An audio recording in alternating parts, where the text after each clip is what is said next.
आइए सुनते हैं बंकिम चंद्र चट्टोपाध्याय द्वारा लिखित उपन्यास आनंद मठ का तीसरा भाग।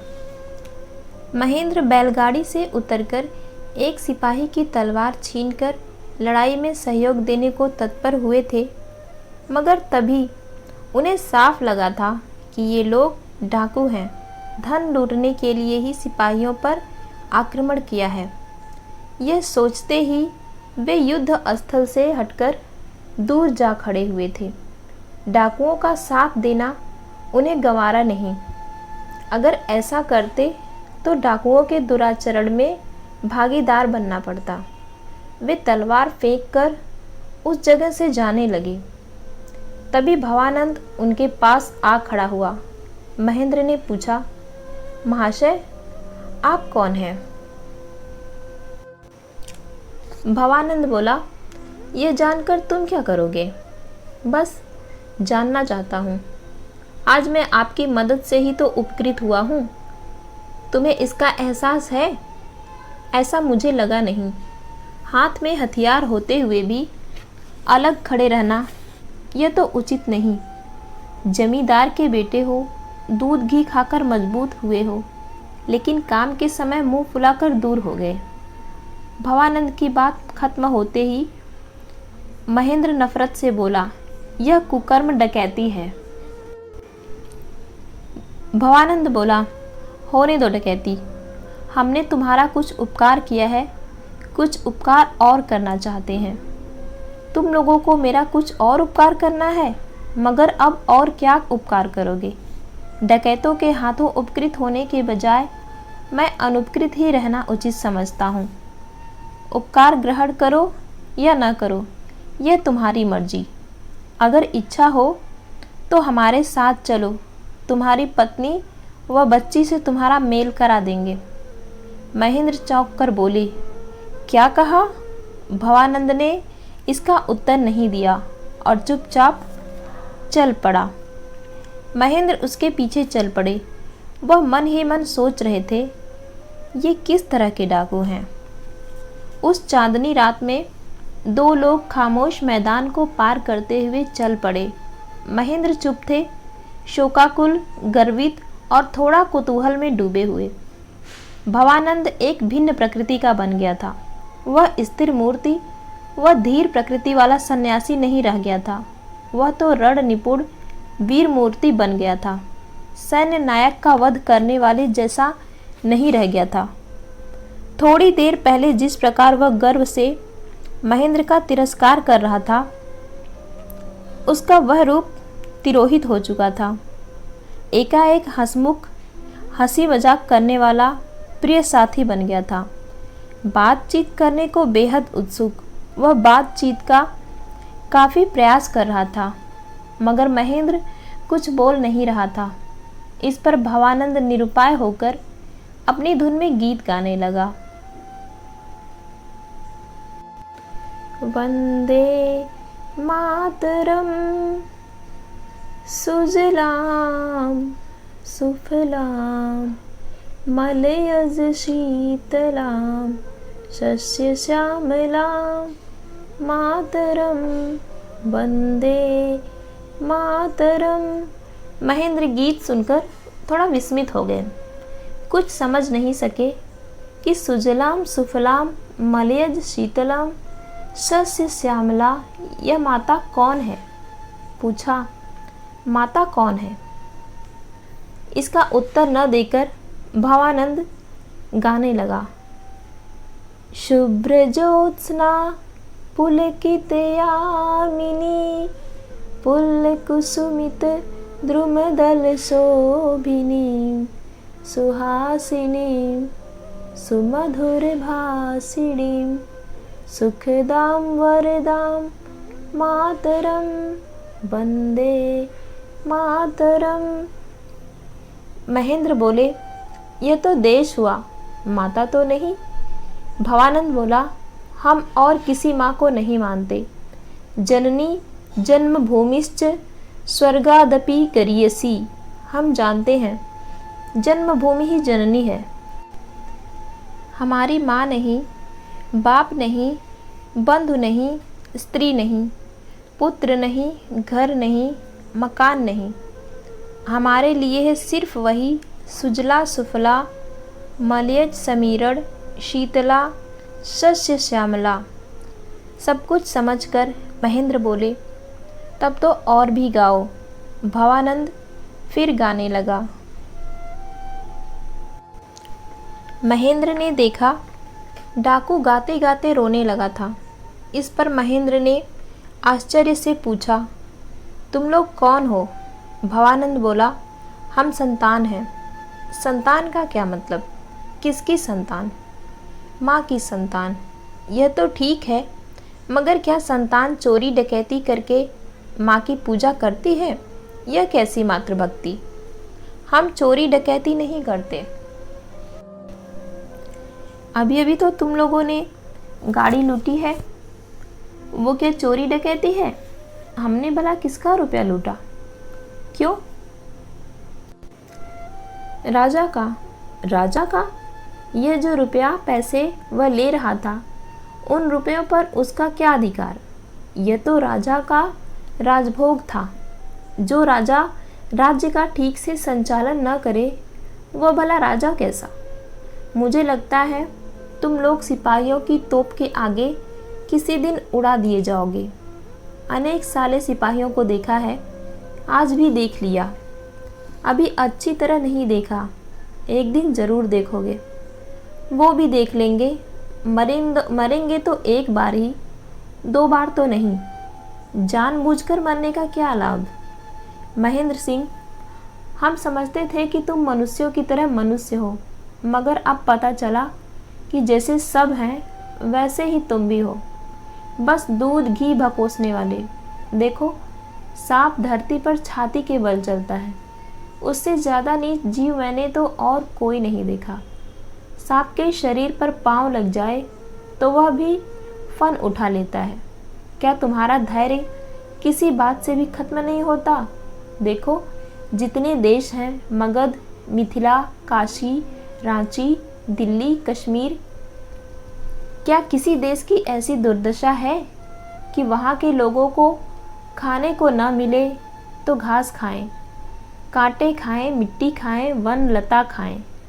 किस देश में लागे सियार कुत्ते खाते हैं, मुर्दे खाते हैं? किस देश के इंसान की संदूक में रुपए होते हुए भी उसे चैन नसीब नहीं? सिंहासन पर शालिग्राम रखकर भी शांति नहीं। घर में बहू बेटी होते निश्चिंतता नहीं। बहू बेटी के पेट में संतान होते हुए भी कोई खुशी नहीं। पेट चीरकर संतान को निकाल दिया जाता है। सभी देश के राजा अपनी प्रजा के सुख दुख का ख्याल रखते हैं, मगर हमारा मुसलमान राजा हमारी रक्षा कहाँ करता है? धर्म गया, जाति गई, मान गया, कुल गया, अब तो जान भी जाने की नौबत आ पहुंची है। इस नशेखोर दड़ियल को यहाँ से भगाए बिना क्या हिंदू बचे रहेंगे? उसे भगाओगे कैसे? मार कर। तुम अकेले भगाओगे क्या एक ही चपत में? डाकू गाने लगा। सप्त कोटि कंठ कलकल निनाद कराले, द्विसप्त कोटि भुजैर्धुत खरकर वाले, अबला केलो माँ ए तो बले।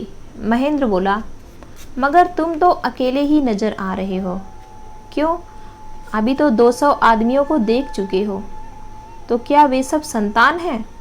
हाँ, सब संतान हैं। और कितने हैं? हजारों हजार, धीरे धीरे और बढ़ते जाएंगे। मान लिया 10-20 हजार हो जाओगे। इससे क्या मुसलमान को राज्यच्युत कर सकोगे? पलासी में अंग्रेज़ों की फौज में कितने लोग थे? अंग्रेज और बंगाली में कैसी तुलना? क्यों नहीं? शारीरिक जोर कितना होता है? क्या शारीरिक जोर ज़्यादा होने से गोले में बारूद ज़्यादा खपता है? तो फिर अंग्रेज़ों और मुसलमानों में इतना अंतर क्यों? देखो, एक अंग्रेज मरने पर भी भागता नहीं। मुसलमान की देह से पसीना छूटते ही वह भागता है, शरबत खोजता फिरता है। फिर अंग्रेज़ों में ज़िद है, जो संकल्प करते हैं उसे पूरा करते हैं, जबकि मुसलमान आराम तलब हैं, रुपयों के पीछे जान देते हैं। इस पर भी उन्हें तनख्वाह नहीं देते। इसके अलावा आखिरी बात यह कि अंग्रेज़ों में साहस है, कमान का गोला एक ही जगह गिरेगा, 10 जगह नहीं। सो एक गोला देखकर 200 अंग्रेज़ लोगों को भागने की ज़रूरत नहीं, मगर एक गोला देखते ही मुसलमान दल के दल भागते हैं, जबकि दल के दल गोलों को देखकर एक भी अंग्रेज़ नहीं भागता। तुम लोगों में यह सारे गुण हैं? नहीं, लेकिन गुड़ पेड़ों से नहीं टपकते। इसके लिए सतत अभ्यास करना पड़ता है। तुम लोग क्या अभ्यास करते हो? देखते नहीं हो हम सन्यासी हैं।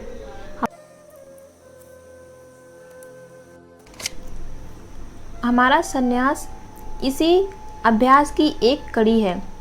कार्य सिद्ध होने पर, अभ्यास पूर्ण होने पर हम फिर गृहस्थ हो जाएंगे। हमारे भी बच्चे और बीवियां हैं। तुम लोगों ने यह सब तो त्याग दिया, मगर क्या मोह त्याग सके हो? संतान झूठ नहीं बोलते। तुम्हारे सामने झूठी बड़ाई नहीं करूँगा। भला मोह का त्याग कौन कर पाया है? जो कहता है मैंने मोह को त्याग दिया है, वह या तो पत्थर दिल है अथवा झूठी बड़ाई करता है। हमने मोह का त्याग नहीं किया है, बस अपने व्रत की रक्षा करते हैं। तुम संतान बनोगे? अपनी पत्नी व बच्ची की खबर पाए बिना मैं कुछ कर नहीं सकता। तो चलो, तुम्हें पत्नी और बच्ची के पास ले चलूं। यह कहकर दोनों चल पड़े। भवानंद फिर वंदे मातरम गाने लगा। महेंद्र का गला अच्छा था, संगीत में थोड़ा अभ्यास और रुचि थी, सो वह भी साथ में गाने लगा। एकाएक महसूस किया, गाते गाते आंखों से आंसू बहने लगे। महेंद्र बोला, अगर पत्नी व बच्ची का त्याग नहीं करना है तो मुझे भी इस व्रत में शामिल कराओ। भवानंद बोला, जो यह व्रत ग्रहण करता है उसे बीवी बच्चों का परित्याग करना होता है। तुम अगर यह व्रत ग्रहण करना चाहते हो तो पत्नी व बच्ची से मिल नहीं सकोगे। हाँ, उनकी सुरक्षा का पूरा बंदोबस्त कर दिया जाएगा, मगर व्रत की सफलता तक उनका चेहरा देखना निषिद्ध होगा। तो मैं यह व्रत ग्रहण नहीं करूँगा। रात गई, सवेरा हो गया। सामने उसी जनहीन जंगल में अब तक अंधकार छाया हुआ था। खामोशी का साम्राज्य था, मगर अब वहाँ रोशनी थी। पक्षियों के स्वर गूंज रहे थे। सारा वातावरण आनंदमय था। उसी आनंदमय सुबह में, आनंदमय जंगल में बने आनंद मठ में सत्यानंद ठाकुर मृग चर्म पर बैठे सांध्यायिक कर रहे थे। पास में जीवानंद बैठा था। उसी समय भवानंद अपने महेंद्र सिंह को लेकर वहां पहुंचा। ब्रह्मचारी बिना कुछ बोले सांध्यायिक में लीन रहे। कोई किसी से बात करने का साहस नहीं कर सका। बाद में जब सांध्यायिक समाप्त हुआ तो जीवानंद व भवानंद दोनों ने उन्हें प्रणाम किया और उनकी चरण रज लेकर विनीत भाव से बैठ गए। एकाएक सत्यानंद भवानंद को इशारा करके बाहर ले गए। उन दोनों में क्या बातचीत हुई यह हम नहीं जानते। इसके बाद दोनों मंदिर में वापस लौट आए तो सत्यानंद मुस्कुराते हुए स्नेहपूर्वक महेंद्र सिंह से बोले, मेरे भाई, तुम्हारे दुख से मैं कातर हूँ। बस इस दीन बंधु की कृपा से तुम्हारी पत्नी व बच्ची की उस काल रात्रि से मैं रक्षा कर सका हूँ। इतना कहकर उन्होंने कल्याणी की रक्षा का पूरा वृत्तांत सुना दिया। फिर बोले, चलो, वे जहाँ हैं वहाँ मैं तुम्हें ले चलूँ। यह कहकर ब्रह्मचारी आगे आगे और महेंद्र सिंह पीछे पीछे चलते हुए देवालय की दूसरी तरफ गए। उस तरफ प्रवेश कर महेंद्र ने देखा वहाँ अत्यंत विस्तृत व ऊंचा एक प्रकोष्ठ है। इन नव रश्मियों से जगमगाते प्रातः काल में जब पास का जंगल सूर्यालोक में चांदी की तारों की तरह चमक रहा था, तब भी वह विशाल कमरा लगभग अंधकारमय था। कमरे के अंदर क्या है महेंद्र पहले यह देख नहीं पाया, मगर लगातार देखते देखते उसे नजर आया सामने एक प्रकांड चतुर्भुजी मूर्ति स्थापित है। उसके हाथों में शंख चक्र गदा व पद्म है। उसका हृदय कौस्तुभ शोभित है और उसके सामने एक सुदर्शन चक्र लगभग घूम सा रहा है। मधुकैटभ स्वरूप दो छिन्न मस्त मूर्तियां खून से लथपथ सी सामने चित्रित थी। बाईं तरफ लक्ष्मी बिखरे बालों में और शतदल माला मंडित होकर भय से खड़ी थी। दाएं सरस्वती पुस्तक, वाद्य यंत्र, मूर्तिमान राग रागिनी आदि से परिवेष्टित होकर खड़ी थी। विष्णु की गोद पर एक मोहिनी मूर्ति थी। लक्ष्मी सरस्वती से भी अधिक सुंदर, अधिक ऐश्वर्यमयी गंधर्व, किन्नर, देव, यक्ष, रक्ष उसकी पूजा कर रहे थे।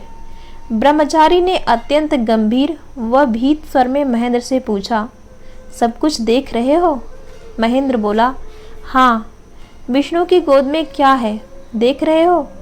देख रहा हूँ। कौन है वे? माँ।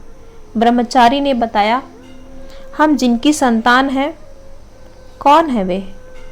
समय आने पर पहचानोगे। बोलो वंदे मातरम। अब चलो देखने चलें। ब्रह्मचारी महेंद्र को दूसरे कमरे में ले गए। वहाँ महेंद्र ने देखा एक अपरूप सर्वांग संपन्न सर्वाभरण भूषित मूर्ति। महेंद्र ने पूछा, ये कौन है? माँ जैसी थी। मतलब? इन्होंने कुंज के केशरी आदि समस्त वन्य पशुओं पर दलित करके वन पशुओं के निवास स्थान पर अपना पद्मासन स्थापित किया है। ये सर्वालंकार परिभूषित हास्यमयी सुंदरी थी। वे वालार्क, वरढाभा एवं पूर्ण ऐश्वर्यशालिनी थी। इन्हें प्रणाम करो। महेंद्र ने भक्ति भाव से जगत धात्री रूपिणी मातृभूमि को प्रणाम किया। इसके बाद ब्रह्मचारी ने उसे एक अंधेरी सुरंग दिखाते हुए कहा, इस पथ से चलो। इतना कहकर ब्रह्मचारी खुद आगे आगे चले। महेंद्र सभय उनके पीछे पीछे चल पड़ा। भूगर्भस्थ एक अंधेरे प्रकोष्ठ में कहीं से हल्का सा प्रकाश आ रहा था। उसी क्षीण प्रकाश में एक काली मूर्ति नजर आ रही थी। ब्रह्मचारी बोले, देखो आज माँ का जो हाल हो गया है उसी माँ की मूर्ति है। महेंद्र सभय बोला, काली? काली अंधकार से आच्छन्न कालिमामयी हृत सर्वस्वा, इसी कारण नग्निका। आज देश में सर्वत्र ही श्मशान है। इसी कारण माँ कंकाल मालिनी अपना शव अपने ही पांव तले रौंद रही हैं। हाय माँ। ब्रह्मचारी ने जवाब दिया, हम संतान हैं। माँ के हाथ में सिर्फ यही अस्त्र दिया है। बोलो वंदे मातरम। वंदे मातरम कहकर महेंद्र ने काली को प्रणाम किया। ब्रह्मचारी बोला, इस पथ से आओ। यह कहकर ब्रह्मचारी ने एक अन्य सुरंग में प्रवेश किया। सहसा उनकी आंखें प्रातःकालीन सूर्य की रश्मियों से प्रभावित हो उठी। चारों तरफ मधुर कंठी पक्षियों का स्वर गूंज रहा था। महेंद्र ने देखा सामने एक संगमरमर से निर्मित एक मंदिर में सोने से बनी 10 भुजी प्रतिमा नव अरुण किरणों से ज्योतिर्मयी होकर मुस्कुरा रही थी। ब्रह्मचारी ने प्रणाम करके कहा, यह वो माँ है जो होगी। 10 भुजाएं 10 दिशाओं में प्रसारित हैं।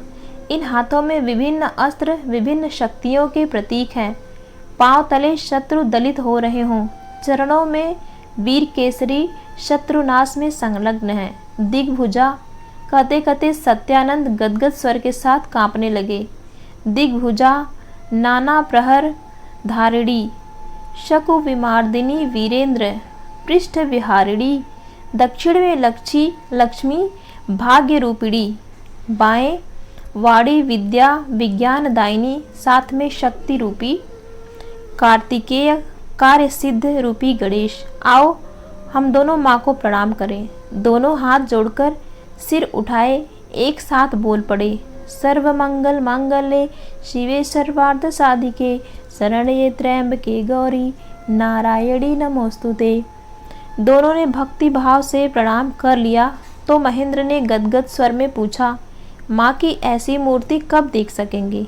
ब्रह्मचारी ने जवाब दिया, जब माँ की सारी संतानें माँ को माँ कहकर पुकारेंगी, उसी दिन ये प्रसन्न होंगी। सहसा महेंद्र ने पूछा, मेरी वह पत्नी व बच्ची कहाँ हैं? चलो दिखाता हूँ। उन्हें एक बार देखकर उनसे विदा ले लूँगा। विदा क्यों लोगे? मैं यह महामंत्र ग्रहण करूँगा। विदा लेकर उन्हें कहाँ भेजोगे? महेंद्र पल भर सोचकर बोले, मेरे घर में कोई नहीं, मेरे पास और कोई जगह भी नहीं। इस महामारी के वक्त भला दूसरी जगह भी कहाँ मिलेगी?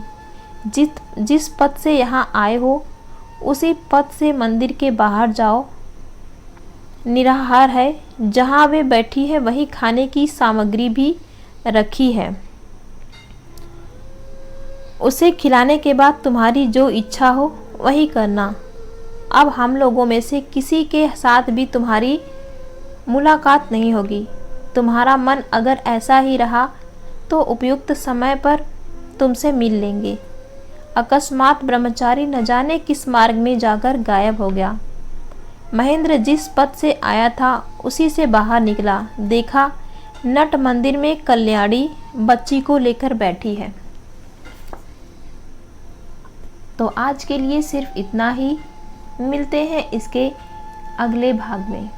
धन्यवाद।